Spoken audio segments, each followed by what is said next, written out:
Production and distribution of City Club forums on IdeaStream Public Media are made possible by PNC and the United Black Fund of Greater Cleveland, Incorporated.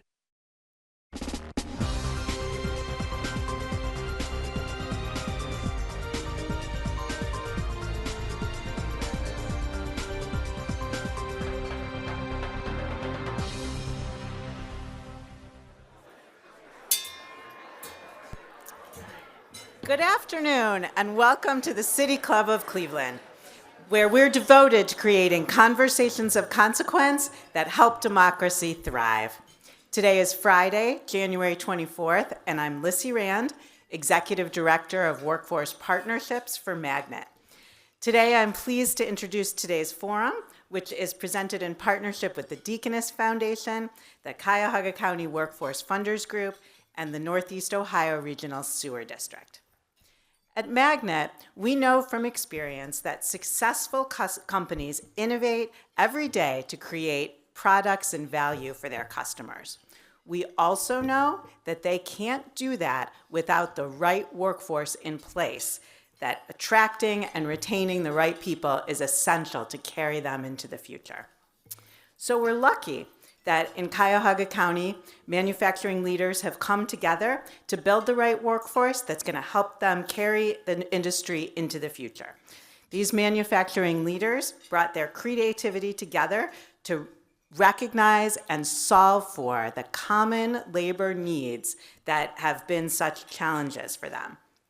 They knew that they couldn't go it alone.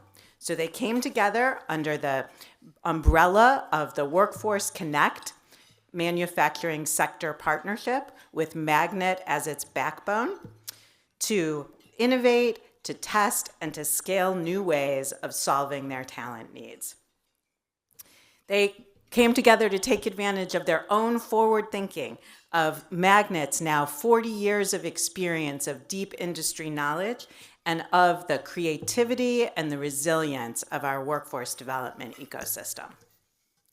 Today, Magnet's sector partnership brings all of these entities together to drive new manufacturing workers to the industry by engaging students in understanding the opportunities that manufacturing careers offer to them, training and supporting adults entering and advancing into manufacturing careers, and working together to support the myriad of strong workforce partners, many of whom are here in this room today, as they help job seekers make the right choices about careers for themselves and their families. So we're proud to feature some of these really forward-thinking manufacturing leaders today who've collaborated through the sector partnership and worked internally in their companies to welcome new workers and help them use their unique talents to help the companies grow. These companies and the workforce development ecosystem that supports them are producing results while the members of our community are earning the kind of money that they need in order to support their families. They'll talk today about some of the workforce strategies underway that could help to remove some of the barriers to employment that people experience through outreach, through coaching, training, and the necessary supports for workers of all kinds. We understand that there are challenges that keep people from fully being able to take advantage of the opportunities offered through the workforce, and we know that these challenges are myriad and complex. They include the social determinants of work, some of which are transportation, childcare, access to justice, healthcare, and sustained education. Today's panelists are notable because they've worked together through Magnet, through their own organizations and companies, and made wise use of community resources to bring their best thinking to bear on mitigating these challenges. Each of these companies has a different approach. They're all taking actions that boost inclusion and consider the needs of workers with regard to company culture, wraparound supports, training, and more. So I'm really pleased to thank and welcome and introduce Pete Accorti, President of Talan Products, With a passion for building effective teams, Pete has cultivated a deep appreciation for process improvement, cost management, and the role of culture in business success, some of which we're going to hear more about today. I'm also really proud to introduce Jeff Lipnevicius. Jeff is the Senior Manager of Workforce Development at the Lincoln Electric Company, which has piloted and now committed to a retention program for new production workers that starts with training during onboarding and includes ongoing coaching to make sure that those workers succeed. I'm also pleased to introduce Delethea Smith, Senior Vice President and Chief Human Resources Officer at Accorti Company, a global manufacturing leader in the residential and commercial plumbing industry. Accorti has trained supervisors and managers in empathetic leadership and has a diverse workforce, including English language learners from a variety of language communities. And finally, so happy to introduce Stacy Wampler, the Chief Business Solution Officer at Towards Employment, a leading workforce development provider that runs Access to Manufacturing, the onboarding program that I mentioned at Lincoln Electric, and other job readiness programs in the community. Towards Employment also leads the Northeast Ohio Employer Resource Network, the ERN, which supports smaller and mid-sized companies to make on-the-job success coaches available to remove barriers to success at work. And finally, moderating the panel today is Glenn Forbes, host and producer at IdeaStream Public Media. If you have questions for our speakers, you can text them to the number 330-541-5794, and the City Club staff will try to work it into the Q&A portion of the program. Now, members and friends of the City Club of Cleveland, please join me in welcoming our guests today. Glenn?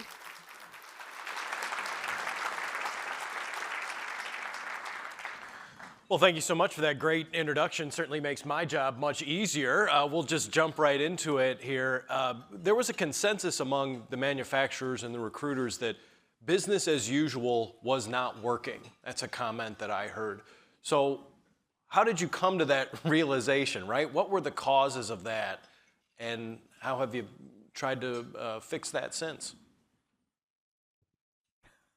Well, that's easy. I mean, I can get it started. I think if business as usual wasn't working, it really had to do with lack of workforce. I mean, there just wasn't available people, right? I mean, that's the thing I think that really crunched us all, probably in the before the pandemic and through the pandemic. So I think that's really where this work began, this collaborative work, around the sector partnership. Yeah, I think we're all facing the same challenges in terms of the demographics. So there's a lot of individuals that are retiring or approaching retirement age, and the labor pool is very tight. So the unemployment rate is close to 3%. We're all competing for some of the same talent, and so we needed to think out of the box in terms of how do we approach adding more talent to the labor pool versus competing with each other. Trying to add additional incentive after incentive, going after the same small labor pool. So looking at innovative attraction strategies, and then, of course, once those employees wind up in the door, we can't afford to have leaks in the pipeline. So looking at why are we having those leaks in the pipeline and how do we resolve them? And a lot of times those leaks in the pipeline are the result of maybe some personal challenges on the front end that can benefit on the back end with the addition of some support services that we're all taking advantage of. I would just add with respect to, we can't just look at business as usual. Things are changing. So whether it's automation or technology within business, the candidate pool may have different perspectives. With COVID, we saw a shift in focusing on wellness and personal lives, and it's not just always about work. So employers have to adapt to the pipeline, the talent pipeline, to meet the candidates where they are, but then also ensuring that we're finding candidates to meet the business needs that we have, whether it's, again, automation, upskilling, the technology that's needed. So we can't do things the same way that we used to. All of you individually and your companies have been a part of the Northeast Employer Resource Network. Tell me a little bit about that, how it kind of came together, and how that's been a success. We're all part of integrating with a convener, which is Magnet in Cuyahoga County.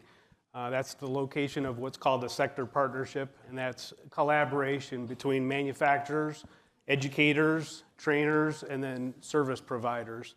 And so we all work together. This is the format specific to Cuyahoga County, work together towards what we can all agree on our common strategies. And this sector partnership is, like I say, specific to Cuyahoga County. There's another sector partnership for the western suburbs, another for the eastern suburbs. In all, there's 19 sector partnerships across Ohio that the parent organization, Ohio Manufacturers Association, provides leadership on encouraging collaboration and strengthening collaboration among the sector partnerships. So what we do as a focus group within the Cuyahoga County area is we say, okay, where can we focus from an attraction strategy standpoint? So we've determined that maybe there's some untapped talent communities or undertapped talent communities.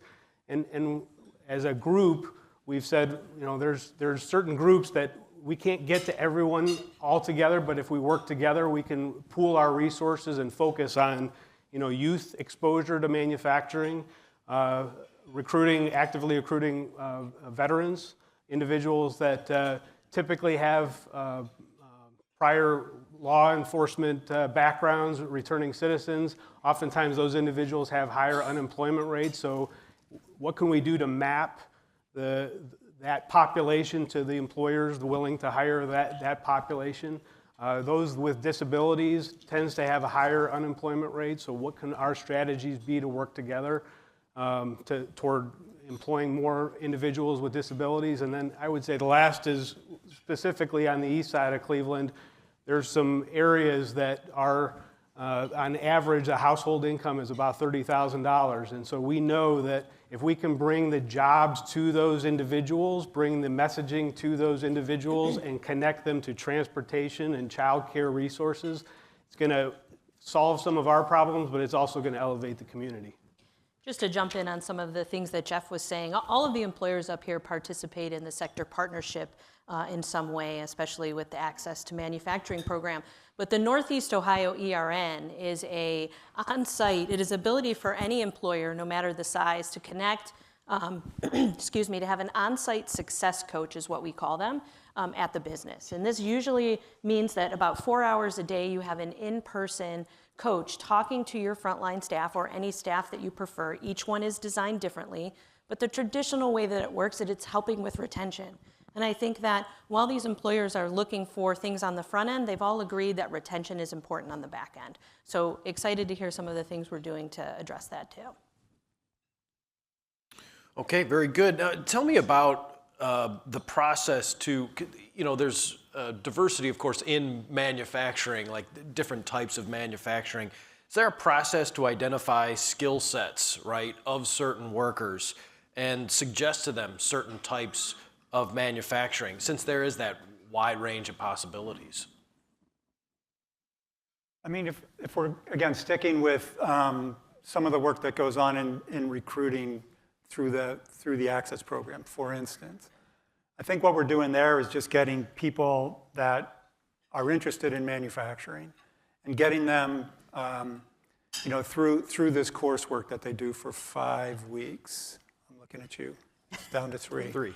Down to 3. Used to be 5. Expedited. Used to be 5 weeks. Anyway, and I think really there it's really just doing some groundwork. It's really just getting them prepared to go to work.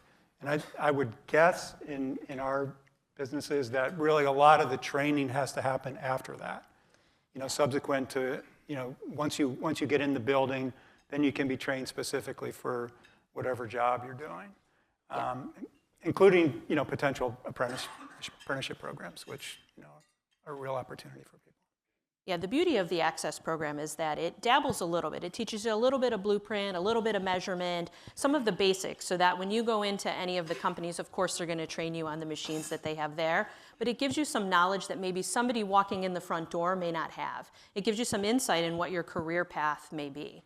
And the other beautiful thing about the partnership and the employers is the employers are part of the workshop. And when I say that to employers, and when we talk to the other 18 industry partnerships in Ohio, their mind is a little bit blown by that. And so what we have is all the employers come in and they do an employer showcase. They're part of the process. They get to meet our graduates before it's that like stuffy interview where you're nervous on the job. And also our graduates, our champions on the inside, get to meet employers and try to make a fit. You know, it's leveling the playing field in some way. And not all employers are willing to do that. So it's kind of some of the successes as well.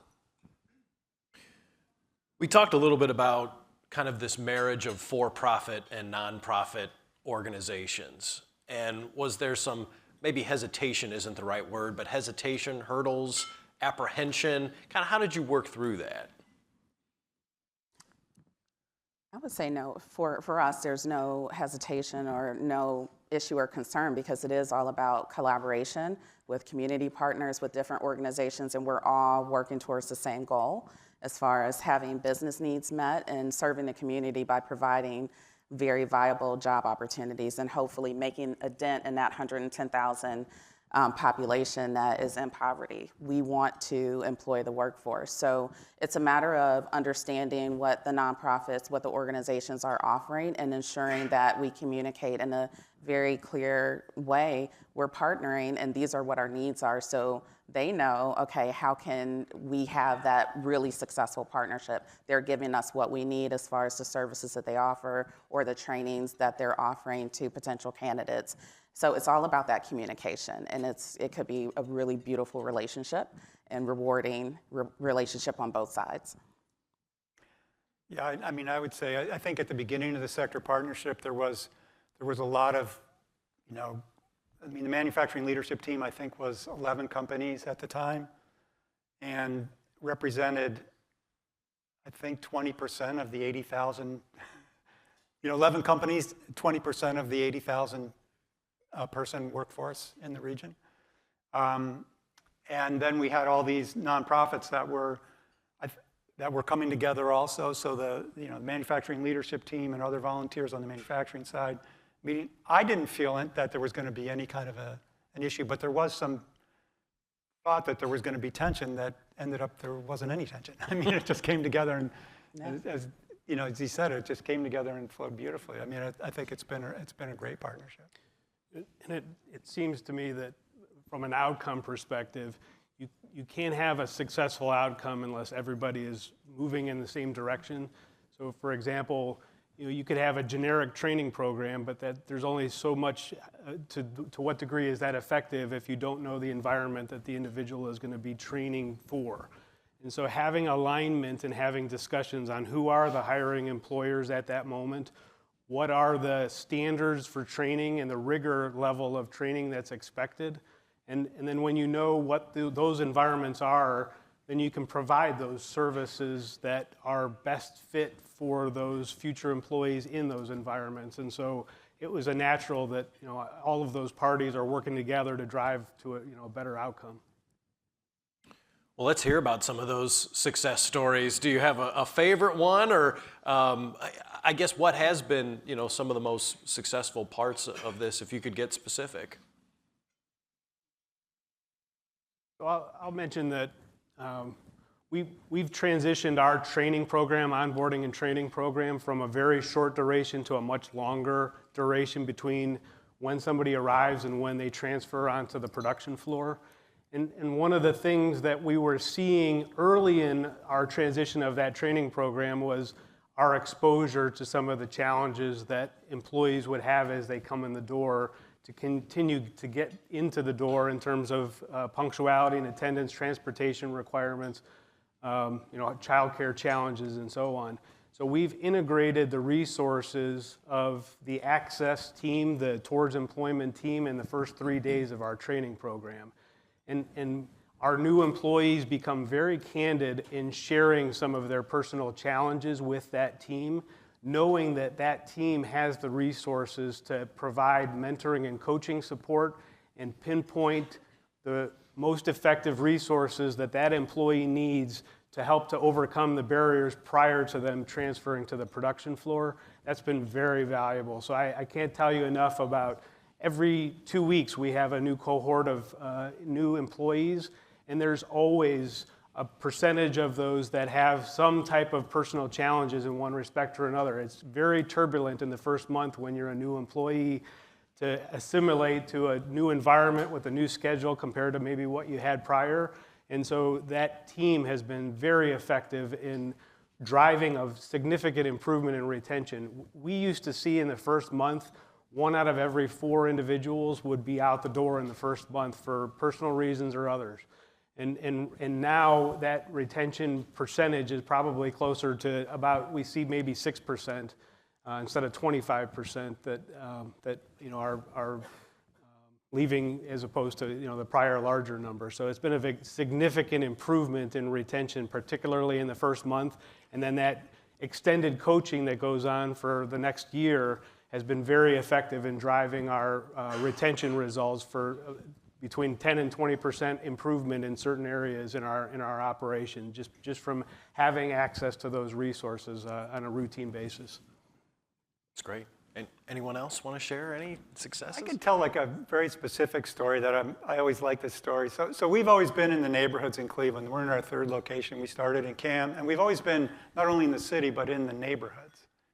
We just so happens. So we started in Cams, went to Detroit Shoreway, and now we're in what I like to call South Collinwood, but what Michael Polenzek will tell you is the Nottingham neighborhood is where we're located now. He pointed that out to me.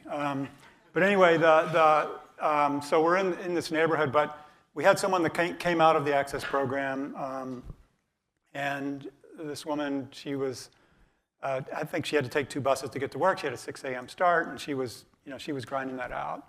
6 months later, she rented an apartment in the neighborhood, in our neighborhood, and it was a duplex. And a year after that, she bought a house, right? So we look at this as, this is we're like a urban economic development engine. No, I mean, and I'm just saying that those kind of stories are what really inspire us. And, we weren't doing her a favor. Man, if anything, she's doing us a favor. She's fantastic, but I just like those stories. I mean, it's kind of a way that, you feel you can do good. Like we can accomplish 2 things at once, right? Or more than 2 things at once, I think. Multiple things. Multiple things at once. I think when the relationships aren't transactional, so what you're hearing, the relationships that we've all built is very transformational for the employee and the employer. And so when you're looking at pure customized programming, so not anything that is customized with an employer, at 90 days we're at 83% retention. So if there's any other employers in the room, think for a second about your 90-day retention, and I have $5 that it's not at 83%, right? And almost 45% of people who go through a relationship like this and are working somewhere where there's a career pathway and have employers who care, we have almost 45% of the people advanced to almost an advanced wage of $23. Now, we want that a little higher, but we're working on that, right? So when you are able to have these transformational, everybody's a little bit vulnerable, everybody's at the table, transparent partnerships, and all of you in the room, we have a lot of relationships with you as well. You're working with employers as well. That's where the numbers start to change and people advance, and you can tell stories about, I know exactly who you're talking about. And I think one last thing, so there's the financial aspect of it, of people working themselves out of a situation. I think there's also the exposure that I'm able to see, on the company communication internet, if you will, where you see some of the employees that you knew had some significant personal challenges, and now they're working their way up into becoming group leaders or trainers, or working their up to upskill and take on additional responsibility and job titles. That's very gratifying. Deleithia, you talked about empathetic leadership and how that was a game changer. So it may seem somewhat self-explanatory, empathetic leadership, but kind of what does that mean to you? What does that mean to Odie Company, and how has that kind of changed the game? Yeah. Empathetic leadership, just really putting yourself in someone else's shoes or trying to understand what is going on for anyone on your team, a peer, a colleague, even upstream management. It was a game changer for us. One key activity that we did that was at the basis of empathetic leadership is getting rid of our attendance points system for our operations associates. So those near and dear to manufacturing, typically you're late a minute or two, you get a point. That point can add up to separation from the organization if you get too many points. And it didn't take into consideration real life. Hey, my child is sick, I had a flat tire. It gave no consideration to that. And that wasn't leading with empathy. That wasn't understanding people's lived experiences.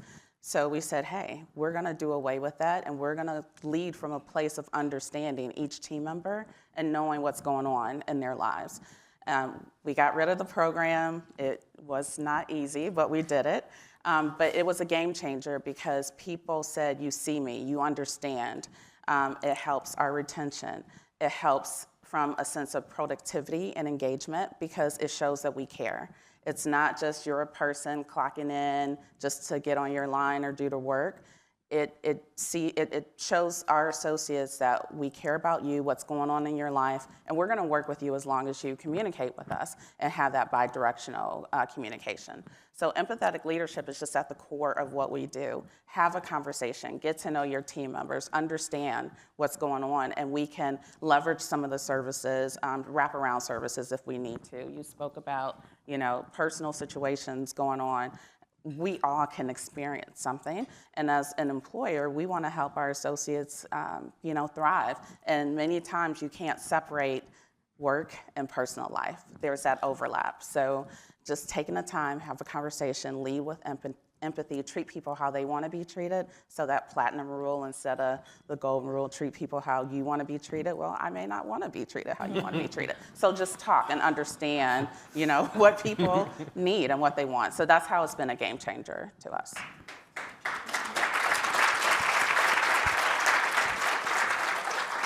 And obviously for the corporations, that certainly has to help retention, right? If you employ that philosophy. It does, and I would say historically, many years ago, we were probably more on the rigid side in terms of the way that we schedule our employees. And I think one benefit of COVID, if there were any benefits, was forced us to take a look at our policies and procedures, and in particular, take a look at the way we extend shift scheduling opportunities. And that opens up doors to the labor pool, frankly. But what we find is that where we used to have an entire department come in at the same time, all the time, we could afford the opportunity. There are certain areas where people are not working as teams, and people can come in independently in their own in work centers. And so we afford the opportunity for individuals to come in at different times based on what their personal schedule is. And as long as there's good communication, that also drives retention because people can work around shared vehicles and childcare situations to get to work, and that can be very significant.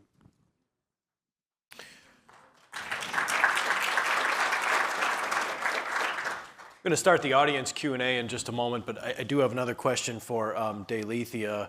You work with communities of non-native English speakers, the immigrant community.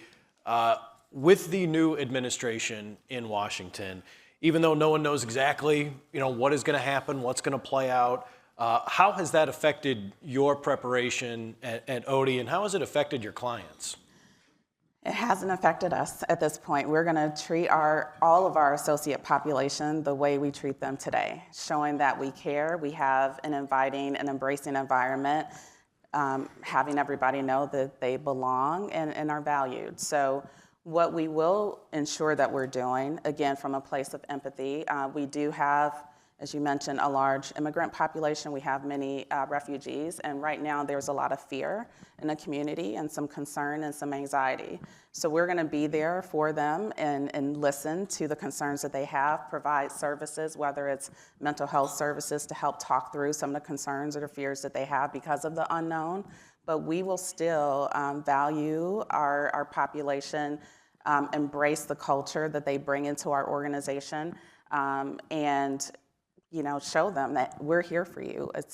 It's no different than what's happening today. Now, it's a wait and see as far as if there's anything from a legal standpoint that's going to happen. We will always comply with the law, but our immigrants and our refugee associates are part of the family, and we're going to treat them as such. So we're just trying to calm the nerves. Things are happening. We care, but we're going to be there for them, and we will continue to recruit every population that we can. It's not just about immigrants, it's not just about refugees, but it's everyone in this community that can have a viable career with us. We're gonna partner as much as we can.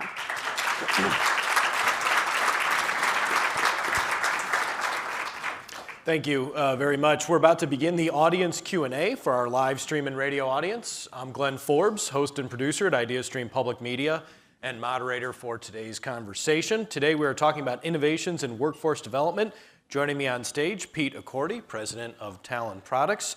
Jeff Lipnavicius, close, right? Right on. Navicius, I got it. Senior manager of workforce development at the Lincoln Electric Company. Dalethea Smith, who you just heard, senior vice president and chief human resources officer at Accorti Company, and Stacy Wampler, Chief Business Solutions Officer at Towards Employment. We welcome questions from everyone, City Club members, guests, as well as those joining via our live stream at cityclub.org or our live radio broadcast at 89.7 IdeaStream Public Media. If you'd like to text a question for our speakers, please text it to 330-541-5794. That's 330-541-5794. City Club staff will try to work it into the program, and may we have the first question, please? Hello. There was an excellent forum. I enjoyed the conversation. Hired a welding firm to do a job for a client, and the owner of the firm also was a teacher, and he told me incredible stories about recruitment and how he saw teaching welding as teaching life, because a lot of young people don't get those life skills. And so he incorporates that. Like even they go for hikes in the park and things like that, and they talk, and it's camaraderie. So could we talk more about that camaraderie and that connection with history? I think he mentioned they recreated Garrett Morgan's traffic light as a fun historical connect with the students welding. So yeah, it's that camaraderie, that connection to history, life skills. Thank you. Just from an education standpoint, I think there was a time really over the last 20 or 30 years where the pendulum has swung from exclusively a college focus, and now we're working our way back into direct employment or taking advantage of career tech opportunities, skilled trades, and so on. So I think that pendulum swing is heading in the right direction. What we try to do is we've tried to improve our collaboration with the educators. So there's still a number of career tech locations in the Cuyahoga County area. So we've got Polaris and Cuyahoga Valley Career Center that are teaching welding, Auburn Career Center on the east side. Likewise, the community colleges often have welding programs or skilled trades programs. So taking the time to strengthen those relationships, to map out exactly which programs that they're offering to the open positions at the manufacturing locations is beneficial, not just from the student view of knowing who the employers are that are hiring them, but it also provides an upskilling path for employees who are existing within the workforce to go get additional education for a career path advancement.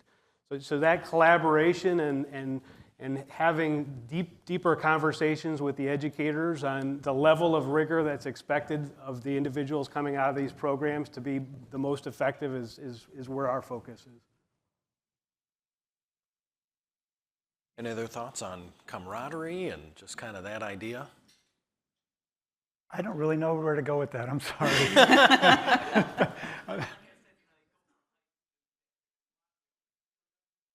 We have a lot of camaraderie in our.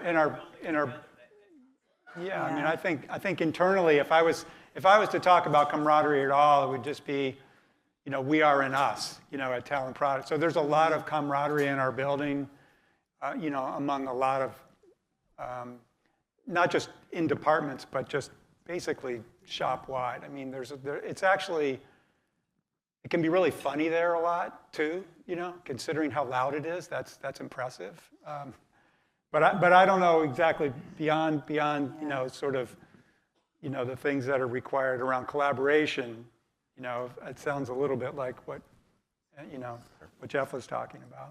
And I would say at Accorti, we've been really intentional with, for example, we have a frontline leadership development program. We're intentional with social activities that build camaraderie because when you're outside of the workspace, it's sometimes a different conversation. You let loose, you get to know more about the personal lives, and that camaraderie is built because when you leave those social events, when you go back to the office, now you have a new friend that you can call. Hey, are you experiencing this? Or how can I learn this? Or just give me some ideas. Or someone just to vent to if you're having a bad day.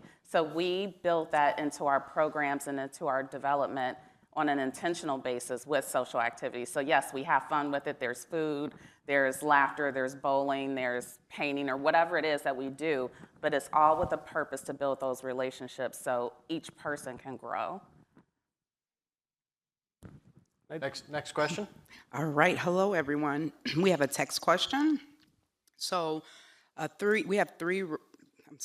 three represent just 3 employers.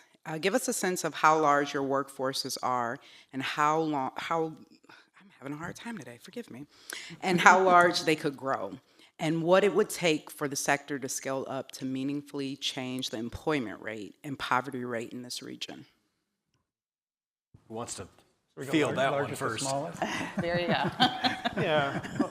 So we employ 3,000 people in the Cleveland area. Our production associates are in excess of 1,000 people. I think we're seeing, first off, there's an inshoring move, and so we're seeing the use of automation bringing a lot of jobs back to the United States. And so for us to sustain, we've got to continue hiring at a pretty rapid rate, and for us to grow, I mean, so 1,000 workforce, I think, we depending on to what degree we insource, I'm sure that the rate would be 10% per year or something along those lines. And if you take a look at the pipelines of talent currently that are providing the talent, that takes up a lot of the pipeline just with some of the larger employers in the area. So we've got a lot of work to do. So we're globally about 1,700 associates in the Cleveland area, a little bit over 500 associates. And from a growth perspective, it depends. It depends on market conditions. It depends on a whole host of factors. But I will say that when we do hire, we make sure we're hiring the right volume of associates, because the last thing we want to do is hire and then we're in the news that we're letting 100 associates go.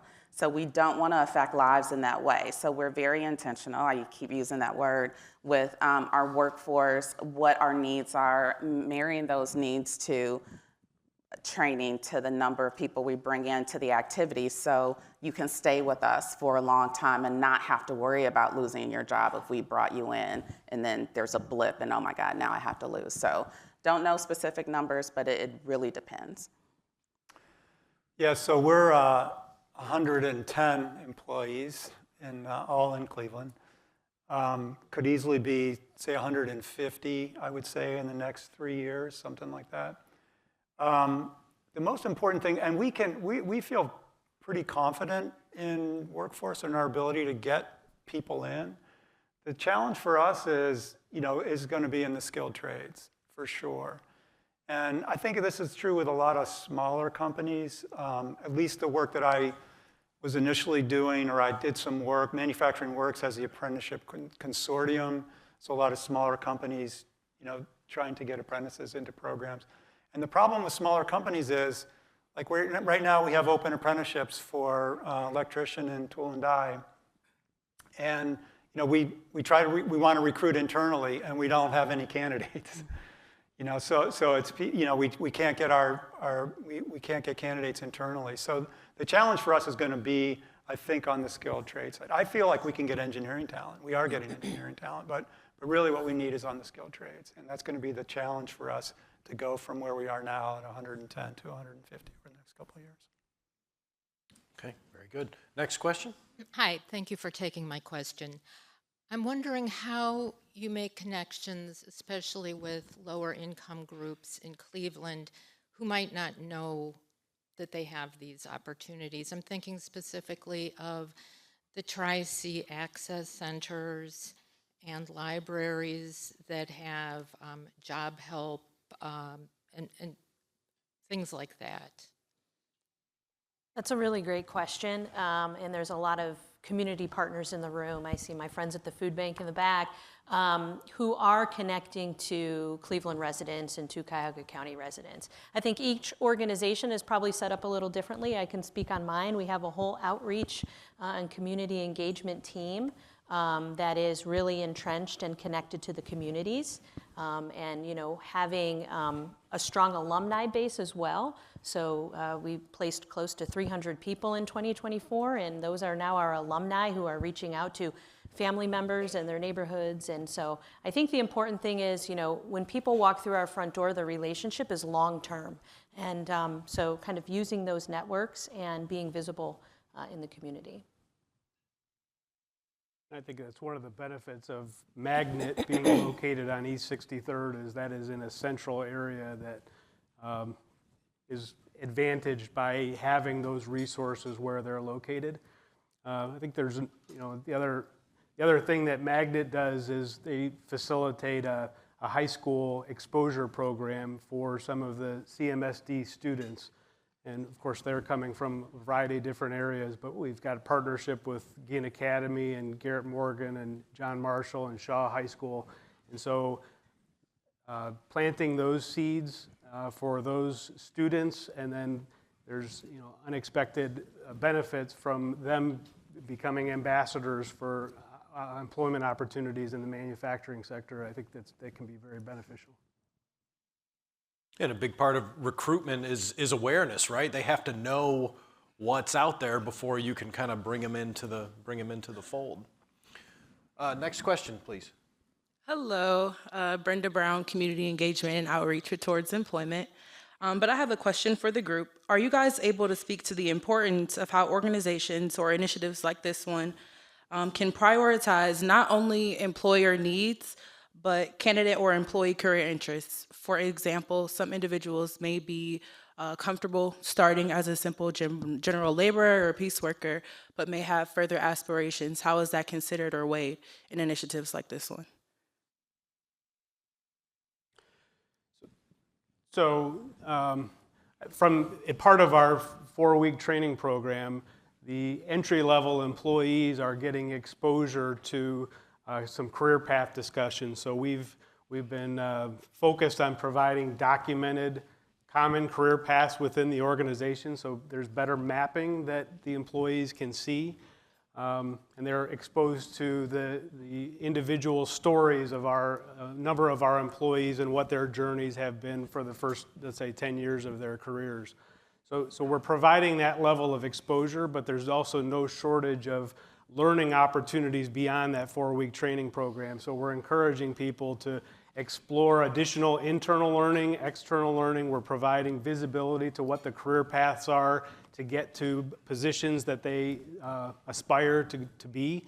And we're trying to help to connect those individuals as it's timely for them to support their journey and get that additional education and opportunity. Yeah, it feels like it's a Did you want to go? Go ahead. No, yeah. It feels like it's a company by company. I think that answer is going to come differently from different companies. I don't know that there's any one set formula for us. I mean, there's just a normal progression of general labor to this sort of position to this position, all in manufacturing specific roles, but. Right now, for instance, 2 of our access grads are production leads. So they've gone, from entry level. So you might be doing packaging, for instance, an entry level position to, one of them actually went into the quality department, and then from the quality department into a production lead role. So I mean, there's always opportunities, and we're always trying to or looking to promote from within as much as we possibly can. We've had people come from entry-level roles into customer service, into purchasing. So it's, the door's always open. Everybody's got a story. There's a lot of different backgrounds, Yeah, and I would echo what my colleagues are saying here. We also try to look at what the interests are of the associates who come in. And so if someone has that passion and drive and they want to do more, we're going to support them in that, whether it's in-house training or if they're leveraging our tuition reimbursement program or if there's some other external community organization partnership that we can leverage the support or the training there. So it's going to be dependent upon that individual also. And we really have the opportunity for our associates who may start in the hourly position, if they have the desire to get into more of an administrative role, salaried role, we support and encourage that too. So I want to say the sky's the limit based on the desire of that individual person. Thank you all. Pete, I've had an opportunity to hear from you as I'm in Leadership Cleveland this year, so thank you again for sharing your insight. I just wanted to better understand, in terms of your individual companies, if you have done Bridges Out of Poverty trainings for your team, looking at you, Delethea, in terms of being HR involved, and also for those hiring managers. When you talked about empathetic leadership, yes, it is putting yourself in someone's shoes. But if you don't have that lived experience, that's really a wash. Yeah. So I'd caution us to make sure we have such a diverse pool of staff so that when life happens to staff, you can identify with those scenarios, you can maybe get some other insight. So I don't know if that's a question or thought. I'm going to just keep going because I'm up here, I'm on a roll. So Bridges Out of Poverty, that's just, Ruby Payne has done some phenomenal work. There's opportunities for training, for your staff so that you can truly, truly continue to move the needle. But when I also, just an observation, and I don't know if you all have done this, in terms of how do you get your residents or those recipients that you're really trying to recruit to be a part of the decision making. I know that's scary, but if you have not thought about opportunities and approaches like that, I just want to encourage you to do so. I've had the pleasure of serving as our executive director, where we've brought 16 nonprofits together, many workforce partners in the room. And unfortunately, out of the over 50,000 people we reached in the first year, only 16% accessed on-site services, but only 4% workforce and college career readiness services. I'm gonna say that number again. Yeah. Out of the 50,000, over 50,000 slightly, neighbors in a year time frame, 16% had the empowerment, the courage, and also knowledge base, right? Folks didn't know that resources were available. But once we peeled and start planting that seed, the conversations and learnings were really based around, why would I trade my benefits, the whole national benefits cliff discussion? Why would I give up my health insurance, my food stamps, potentially TANF, for a job that MIT and the Federal Bank of Reserve has said is not within a wage that's going to allow for sustainability? Is that a lot that I've just offered? So I could continue, but I'll just leave those thoughts.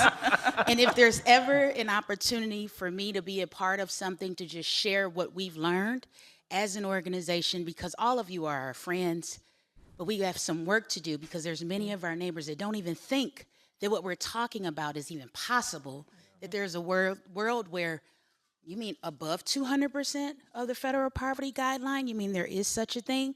When that's all they've been exposed to for not just the 30, 40 years of their life, their mother, their generational. So, okay, bye, goodbye. Thank you. So one of the things that I do want to say that's so critical, and I love your passion. We will have a field day having a conversation. But one of the things that has been a difference maker for us, when we look at our frontline supervisors and we talk about empathetic leadership, putting yourself in someone else's shoes, some of our supervisors grew up in the organization and they look like the workforce. So we have immigrants as supervisors. We have a whole slew of diversity in our supervisor base. So some of them have gone through some of the same experiences. So it's not just about talking about it, But I can personally share with someone, and this comes to the conversation, I've been there. This is how I navigated this. And it's that level of vulnerability to say, I hear you, I understand, I've experienced something too, and if I didn't, just listening. So I'm 100% there with you that it's not just about the words. You truly have to put yourself as much as you can, because sometimes you can't. You can't fathom what someone is going through. But if you listen and try to understand and come from a place, I'm gonna help as much as I can, or if you just need me to listen, or can I connect you with resources, that's what we wanna do. It's that long-term partnership and relationship, and the associate is not just a number. So love the passion, yeah. Okay, next question. Hi, my name's Matthew Carey, and I'm coming from the Cuyahoga County Department of Development, specifically their economic development team. And I'd love to hear some of the panel's perspectives from the private and nonprofit sectors of what more the public sector could do, specifically thinking about local government to support workforce development efforts. Who wants to start with that one? Not it.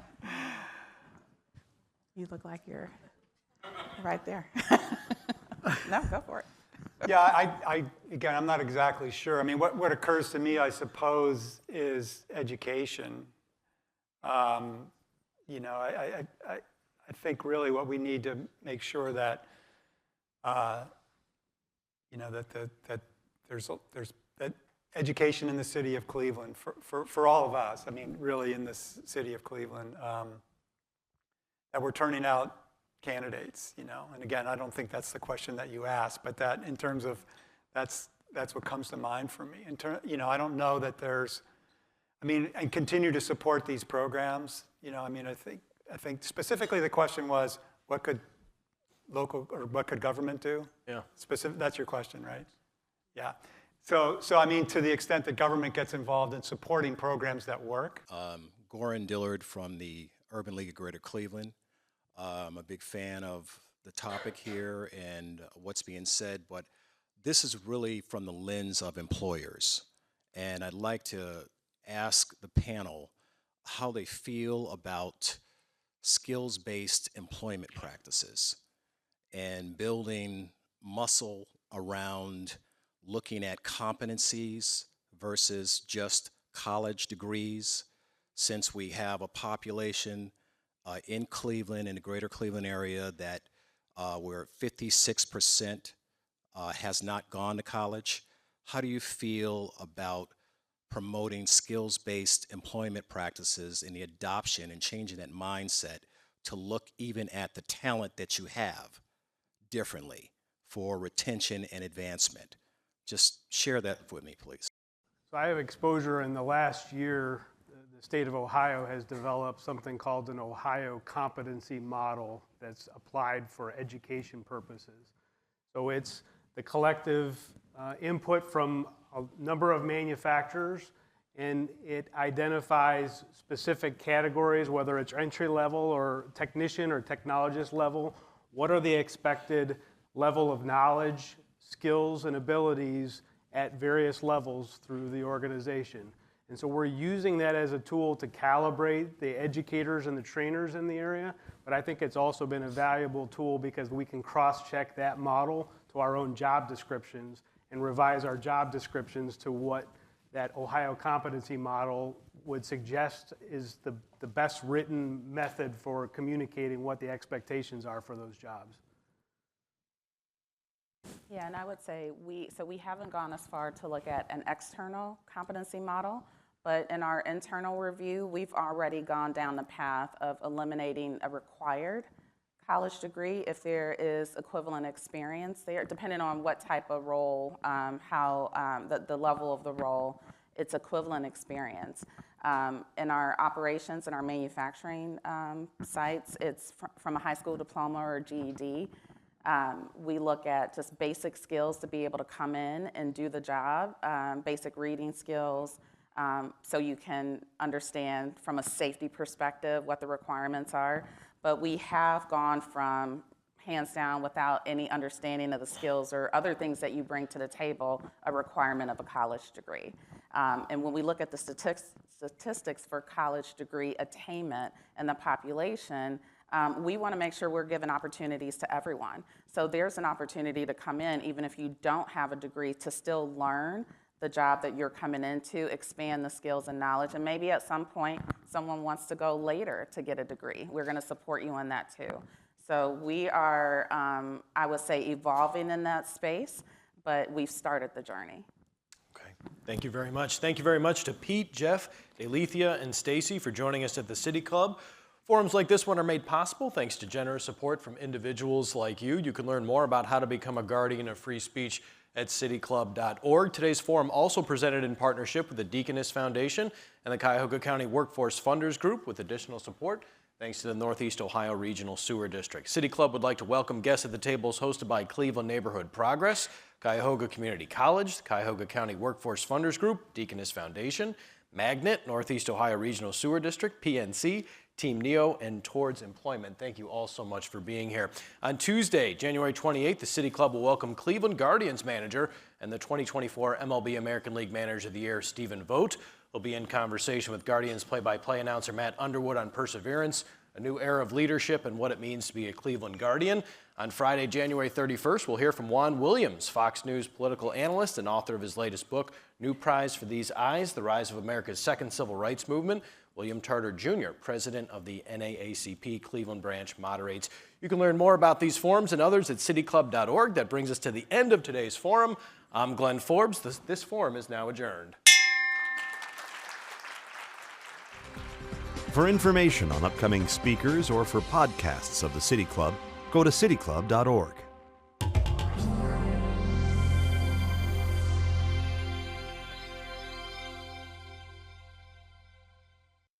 Production and distribution of City Club forums on IdeaStream Public Media are made possible by PNC and the United Black Fund of Greater Cleveland, Incorporated.